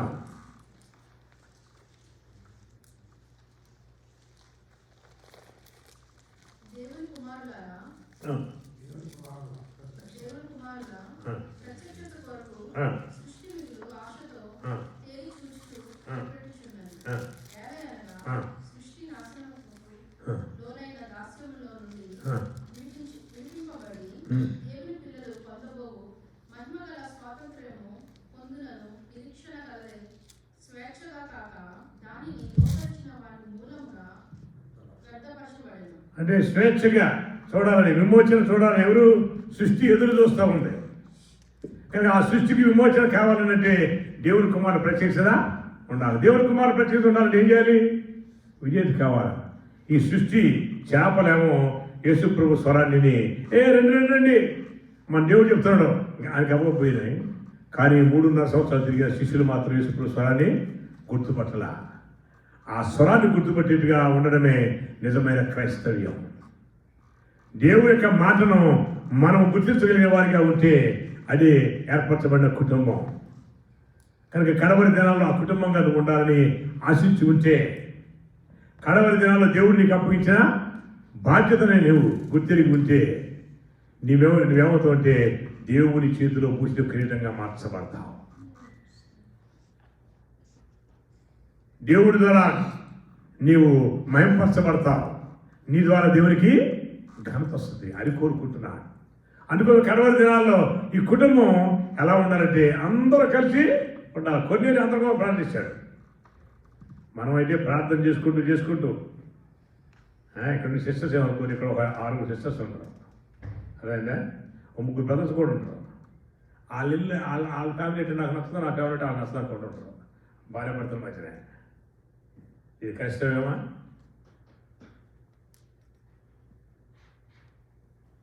కష్టం అంటే అర్థమైంది. యేసుని కలిగి ఉండాలా, ఏ స్వరూపం నీలో ఉండాలా. ప్రార్థన చేసుకుంటూ ఉంటాం. ప్రార్థించినప్పుడు మళ్ళీ మీ పేరు చెప్తా. మన వెంకట గారు సిస్టర్ ప్రార్థనలో ఫ్యామిలీ పేర్లు ఉన్నారనుకోండి, మాట్లాడుకుంటూ మనం ప్రార్థన చేసుకున్నప్పుడు ఈరోజు సిస్టర్ని ప్రార్థన చేయమన్నారు. సిస్టర్ ప్రార్థన చేసుకుంటూ అందరికీ ప్రార్థన చేసేసి ఆమెకు ఎవరైనా నచ్చలేదు అనుకోండి, వాళ్ళ అన్నో వాళ్ళ వదినో లేకపోతే వాళ్ళ ఆడబిడ్డో ఎవరైనా నచ్చలేదు అనుకోండి, ఆమె ప్రార్థనలో జ్ఞాపకం చేసుకోదు. ఏమవుతుంది? ప్రతి గుంపులో ఉంటాం మనం. ఒకరు బ్రదర్ని ప్రార్థన చేయమన్నారు అనుకోండి, బ్రదర్ ప్రార్థన చేసుకుంటూ మా మామగారు నాకు ఇస్తున్నాను అది చెప్పిన ఆయన మనసు పెట్టుకుంటారు అనుకోండి, చేయడం. కానీ బైబిల్ సెలవిస్తూ ఉంది, నీ ప్రార్థన మనస్సు కాదు ఆత్మతో చేయాలి. ఎప్పుడైతే నువ్వు ఆత్మతో ప్రార్థన చేస్తావో నీ ప్రార్థన ద్వారా కడవరి దినములలో సృష్టి విమోచింపబడుతుంది. నీ ప్రార్థన జీవితం సృష్టికి విడుదల అనుగ్రహిస్తుంది. నీ ప్రార్థనా జీవితం నీ ఇరుగు పొరుగు వారికి రక్షణ ఆనందాన్ని ఇస్తుంది. అందుకోసమే నోహుతో దేవుడు చెప్పినది యావత్తును చేసిన ఉంటుంది అనమాట. 6వ అధ్యాయం చివరి వచనంలో. ఎప్పుడైతే ఈ రోజు నుంచైనా నీవు నీ పిల్లల్ని, నీ భర్తని, నీ భార్యని అలా కవరింగ్ చేసుకుంటూ ప్రార్థన చేయి ఆత్మ ద్వారా, ఏదోలే మేము అమెరికాలో ఉంటున్నాం, అమెరికా కల్చర్ వేరు, అమెరికా స్కూల్ పద్ధతి వేరు అని అనుకున్నాం అనుకో, ఖచ్చితంగా ఆ పద్ధతి వేరు ప్రకారం నువ్వు పెంచుతావు. నీ పిల్లలు నీ మాట పెంచుతావు. మన వయసుకు వచ్చాక ప్రభా నా కూతురు నా మాట్లాడలేదు నాయన, నా కొడుకు నా మాట్లాడలేదు ప్రార్థన చేస్తాం. దాని ముందే బాలుడు నడవబడుతున్నావు నువ్వు వారికి నేర్పించు. నేను ఇంగ్లాండ్ పోయినా, అమెరికా వచ్చిన తర్వాత కువైట్ పోయాను, సింగపూర్ పోయాను, మలేషియా పోయాను. ఎక్కడ చూసినా కానీ ఒక్కడ మాత్రం గమనించి ఏంటో తెలిసిన భారతీయులలోనే దేవుని అందరి భయభక్తి ఎక్కువ ఉంటుంది. కానీ వీటిని బాగా ఆలోచించాం. ప్రభా ఎక్కడ పోయినా ఏ దేశంలో చూసినా కానీ భారతీయులు చాలా భయపడుతున్నారు. వాళ్ళు ఏ మతంలో కావచ్చు, వాళ్ళు దేవునికి భయపడుతూ ఉంటారు. కారణం ఏంటి అంటే చాలామంది అనుకుంటా ఉంటారు ఇశ్రాయేలీస్ ఒకటే అబ్రహాము సంతానం అని. మనెవరు తెలుసు? అబ్రహాం యొక్క రెండో భార్యకి 6 పిల్లలు. కెతురాకి బైబిల్లో ఉంటుంది 6 పిల్లలను తూర్పు దేశములకు పంపివేసిన అని ఉంటుంది.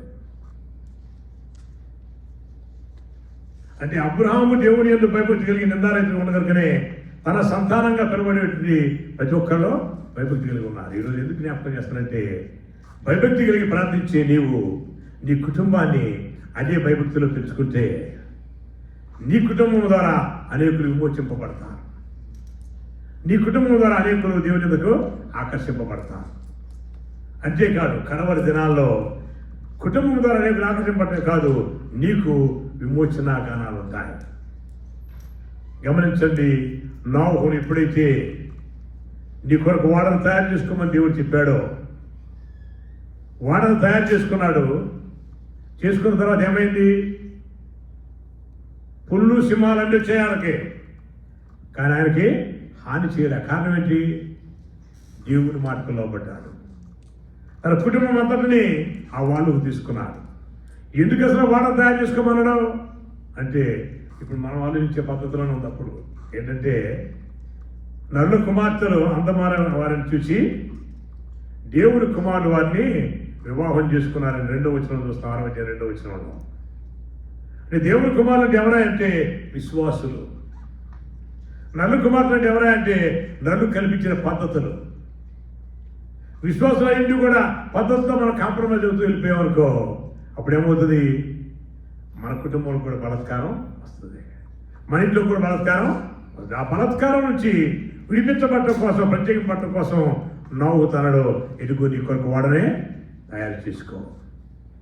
ఈ కడవరి దినాలలో ఆశీర్వాదం అంటే చాలా మంది ఏమనుకుంటారంటే పెద్ద సేవకులు కూడా నాకు 4 కార్లు ఉండే, నాకు ఇల్లు ఉండే, పెద్ద బిల్డింగ్ ఉండే, 1,00,000 మంది జనాభా ఉండారు, ఇది ఆశీర్వాదం అనుకుంటారు. అన్నింటికి ఆశీర్వాదం ఏంటి? ఆశీర్వాదం ఏంటండి?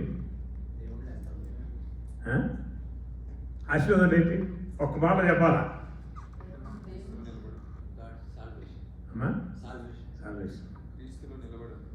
నిలబడడం. ఇంకా ఆశీర్వాదం అంటే సమాధానంగా బతకడం. అందుకని వాక్యం ఉంటుంది, సమస్త జ్ఞానంకు మించిన దేవుని సమాధానం మీ హృదయానికి తలంపుకు తోడుగా ఉండును గాక అని ఫిలిప్పీ 4:6-7 కనుక ఆశీర్వాదం అంటే దేవుడి యొక్క సమాధానంలో కలిగి ఉండడం. ఈ సమాధానం నీలో ఉండాలంటే ఖచ్చితంగా కుటుంబం 3 పనులు చేయాలని చెప్పి నేను ముగిస్తాను. మొదటిది, ప్రతిరోజు కుటుంబ ప్రార్థన చేయాలి. విలాప వాక్యాలు 2:19 ప్రకారం ప్రతిరోజు ఏకాంత ప్రార్థన చేయాలి. మత్తయి సువార్త 26:10-40-41 ప్రకారం ప్రతి దినం లేక ప్రతి వారం సహవాసంలో ఉండాలి. హెబ్రీ 10:24 ప్రకారం. ఆ ఎందుకులే ఆడు పోతాను కదా, నేను ఇక్కడ వీడియోలో ఉండి చూస్తలే అనుకుంటే కుదరదు. వీడియో మొన్న ఇప్పుడు ఈ జూమ్ మీటింగ్ చూసే చాలామంది జూమ్ మీటింగ్ సార్లు అనుకున్నారు చాలామంది. అవకాశం లేనప్పుడు జూమ్లో ఉంటే పర్లేదు, అవకాశం ఉన్నప్పుడు ఖచ్చితంగా కొందరు మానుకూర్చున్నట్టుగా మీరు సమాజం కొట్ట మానకూడదు అని వాక్యం ఉంటుంది అన్నమాట. కనుక మొదటిది ఈ 3 రకాల ప్రార్థన నీకు ఉండాలి. ప్రసంగి గ్రంథం 4:12 ఏముంటుందంటే 3 పేటల తాడు తెగిపోదు కదా అని ఉంటుంది. ఈ తాడు గురించి ఇక్కడ రాయబడినప్పుడు ప్రభు తాడు గురించి ఎందుకు రాశావు బైబిల్లో? నేను తీయాలి చదవాలా నేను ఇప్పుడు ప్రార్థన చేస్తే ఈ తాడు ప్రార్థనకే గుర్తు. మానవునికి 3 రకాల ప్రార్థన ఉంటే ఆ ప్రార్థన link between God and you it will be more strengthen. 3 పేటల తాడు తెగిపోదు. ఏకాంత ప్రార్థన, కుటుంబ ప్రార్థన, సంఘ ప్రార్థన. నువ్వు ఎప్పుడైతే ఏకాంత ప్రార్థనతో శోధన నీ దగ్గరికి రాదు. అక్కడ ఏముంటుందంటే శోధనలో ప్రవేశకున్నట్లు ఒక్క గడియను మేలుకొని ఉండలేవా? దేవుడికి కూడా తెలుసు అనమాట. మనం గంట కంటే ఎక్కువ ప్రార్థన చేయలేమని. 1 గంట ప్రార్థన చేయమంటున్నారు. చేస్తున్నాం మనం ఏకాంత ప్రార్థన 1 గంట. మత్తయి 26:40-41లో 1 గంట ప్రార్థన చేసేసారు. ఏ శోధన నీ దగ్గరికి రాదు. నీ పిల్లలు కలవడంతో ఉండరు. నీ భర్త, నీ భార్య, లేక నీ సంఘం, నీ సహవాసం ఈ లోకంలో వచ్చే ఏ తెగులకి గురి కాదు. నువ్వు చేసిన ఓన్లీ 1 గంట ప్రార్థన. నీ పిల్లలకి సమయానికి అన్నీ కావాలా? జాబ్, వివాహం అన్నీ కావాలా? సమయానికి ప్రార్థన చేయి. రేయి మొదటి జామున నీ పిల్లల కొరకు కన్నీరు కార్చు. కుటుంబ ప్రార్థన విరాపవాక్యాలు 2:19.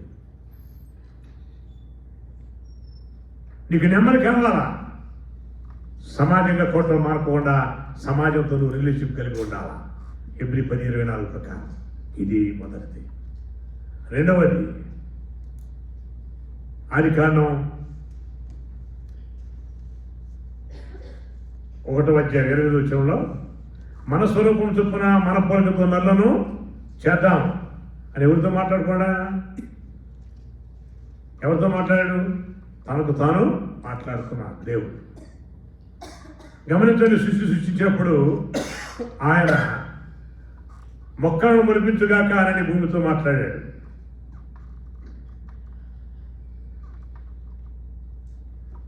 జలచరములను పుట్టించుగాక అని నేలతో మాట్లాడాడు. ఆకాశ పక్షులను వచ్చుగాక గాలితో మాట్లాడాడు. మనిషి సృష్టించే ముందు దేవుడితో మాట్లాడుకున్నాడు. మీరు గమనించండి, చెట్టును కనుక పెరిగి భూమి మీద పడేస్తే చచ్చిపోతుంది. నీటిలో నుంచి కప్పను తీసి బయట పడేస్తే చచ్చిపోతుంది. గాలిదారు కూడా పక్షిని మూసేస్తే చచ్చిపోతుంది. నీవు కూడా దేవుడితో కనెక్షన్ వెళ్ళిపోతే చచ్చిపోతావు.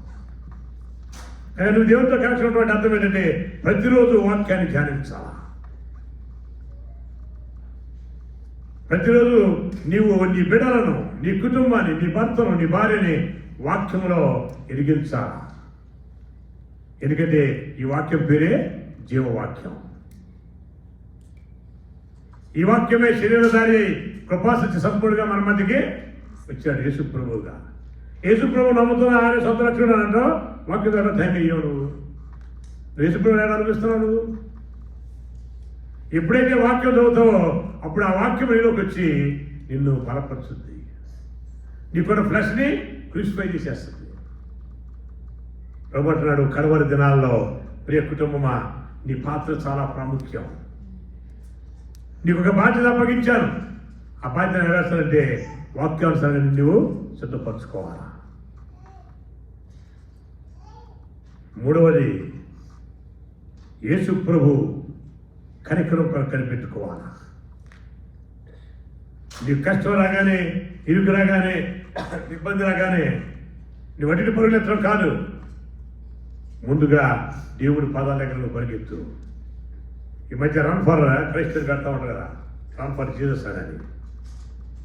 రన్ ఫర్ జీసస్ కాదు, రన్ టు జీసస్. యేసు ప్రభు పాదాల దగ్గర పరిగెత్తు. అప్పుడు నువ్వు యేసు కొరకు పరిగెత్తేవాడిగా ఆయన నువ్వు చేస్తున్నాడు. దేవుడు ఈ కుటుంబాన్ని నుంచి, ఈ సిటీసీసీ ఫ్యామిలీ నుంచి, ఈ వాక్యాన్ని వినేటువంటి ప్రతి కుటుంబం నుంచి కోరుకుంటున్నాడు, మిమ్మును పరిశుద్ధాత్ముడు ఒక ప్రత్యేక యందు అధ్యక్షుడిగా ఉంచాడు. ఆ మంద విషయంలో నువ్వు జాగ్రత్తగా ఉండాలా. నీ పిల్లల విషయంలో నువ్వు కేర్ తీసుకోవడం. నువ్వు ఎంత ఉద్యోగాలు చేసి ఎన్ని డబ్బులు సంపాదించి ఏం చేసా కానీ వ్యర్థం. భార్యగా నీ యొక్క బాధ్యతను, భర్తగా నీ బాధ్యతను, పిల్లలుగా వారి బాధ్యతను నెరవేర్చకుండా నువ్వెన్ని సాక్ష్యాలు చెప్పినా వ్యర్థం. ఎప్పుడైతే ఆ బాధ్యతను మనం గుర్తిరుగుతామో అప్పుడు ఏమవుతుందంటే తోడేళ్ళు వచ్చిన మనకేమీ జరగదు. నాకు అక్కడ వాక్యం ఉంటుంది అపోస్తలుల 29:30 30లో, నేను వెళ్ళినాక తోడేళ్ళు వస్తాయేమని. అనేకులు మాటల ద్వారా మిమ్మల్ని కలవరపరుస్తారేమో అని. ఆ కలవరం రాకుండా ఉండాలంటే వాక్యం ధ్యానించాలి. నువ్వు ఎప్పుడైతే వాక్యాన్ని ధ్యానించి క్రమమైన ప్రార్థనలో ఉంటావో నీ కనెక్షన్ దేవుడితో ఉంటుంది కనుక నీ ఆత్మ చనిపోదు. హల్లెలూయా. అందుకనే మత్తయి 7:24 ఉంటుందంటే, ఈ నా మాటలు విని వాటి ప్రకారం కట్టుకున్నవాడు వాని ఇల్లు బండ మీద కట్టుకున్నట్టుగా ఉంటుంది. దేవుని మాట ప్రకారం మనం కట్టుకోవాలి. అంటే అర్థం ఏంటి అంటే ఎఫెసీ పత్రిక 4:30 మీరు విమోచన దినం వరకు ముద్రించబడి ఉన్నారు కనుక పరిశుద్ధాత్మనే దుఃఖపరచకూడదు. మొదటిది ప్రార్థన చేయాలి, రెండోది వాక్యం చదవాలి, మూడోది పరిశుద్ధాత్మను దుఃఖపరచకూడదు. ఇప్పుడు చెప్పాలి, పరిశుద్ధాత్మ దుఃఖపరచకూడదు అంటే అర్థం ఏంటి? ప్రార్థన మానుకోడు. ఇంకా అమ్మా ఉండకూడదా? ఇంకా చాలా మంది ఏడుపు గుండెలు ఏమైనా ఉండవు, చదువులు ఉండవు. కానీ నీకు నచ్చలేదనుకో, నీ నోటికి ఏం మాట్లాడతావు?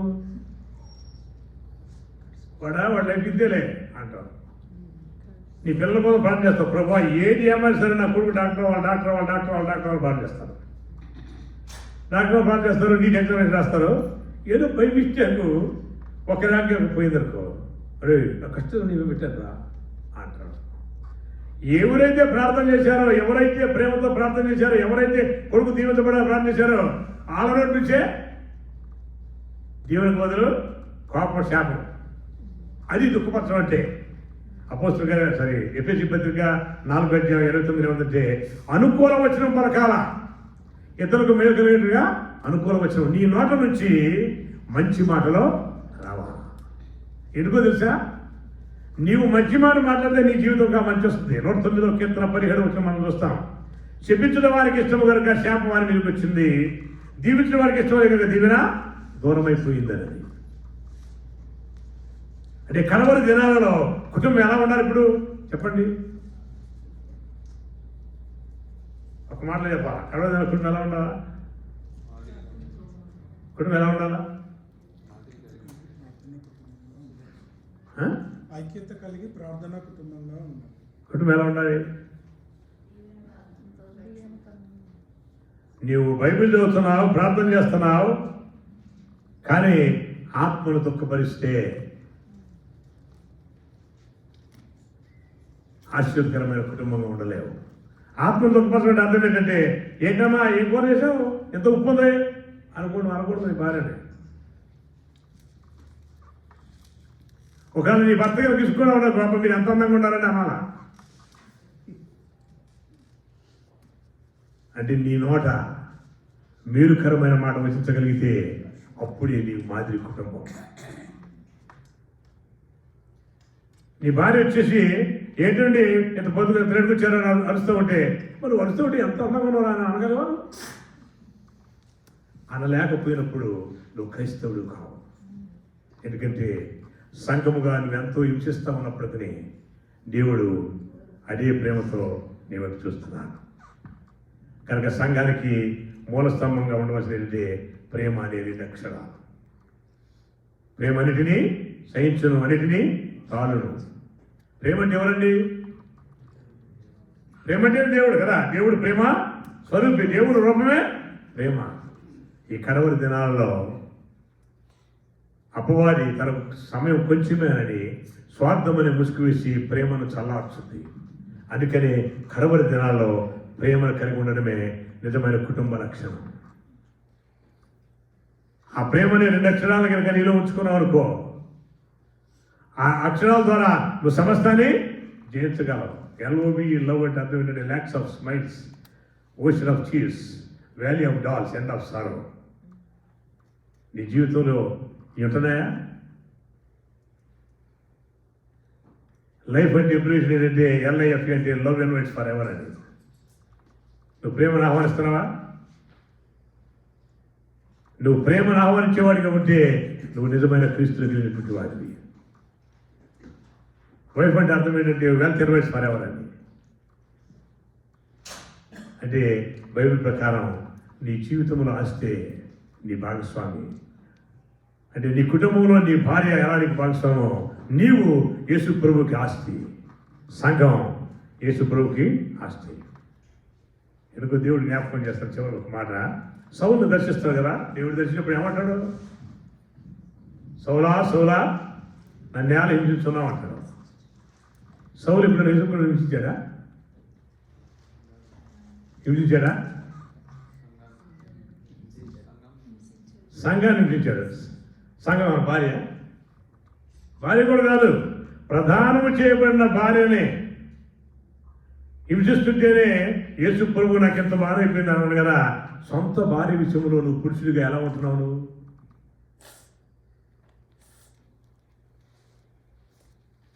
కడవరి దినాల్లో కుటుంబంలో మాదిరి యొక్క కుటుంబం ఎప్పుడుందంటే పురుషుడు యేసు ప్రభు అంత ఓర్పును కలిగి ఉన్నప్పుడే అదే నిజమైనటువంటి కుటుంబం. సంఘం ఎంత హింసిస్తున్నా కానీ ప్రాణం పెట్టినంతగా సహించాడు యేసు ప్రభు. ఇలాగ మనం చదువుకున్నాం. స్వరక్తం ఇచ్చి సంపాదించుకున్న సంఘం. స్వరక్తం ఇచ్చి ఎలా అయితే సంఘాన్ని సంపాదించుకున్నావో నీవు కూడా నీ భార్య తీసుకుంటావు. నీ భార్యను అంతా ఓర్పుతో నువ్వు ఉంటే నిన్ను బట్టి అనేకులు దేవుని దగ్గరికి ఆకర్షింపబడతారు. అదే నిజమైన క్రైస్తవ్యం. ఇలా ఉండాలంటే రెస్పాన్సిబిలిటీ అంత ఎవరి మీద ఉందన్నమాట చెప్పాలి. భర్త అలా ఉండాలంటే ఎవరి మీద ఉంది రెస్పాన్సిబిలిటీ?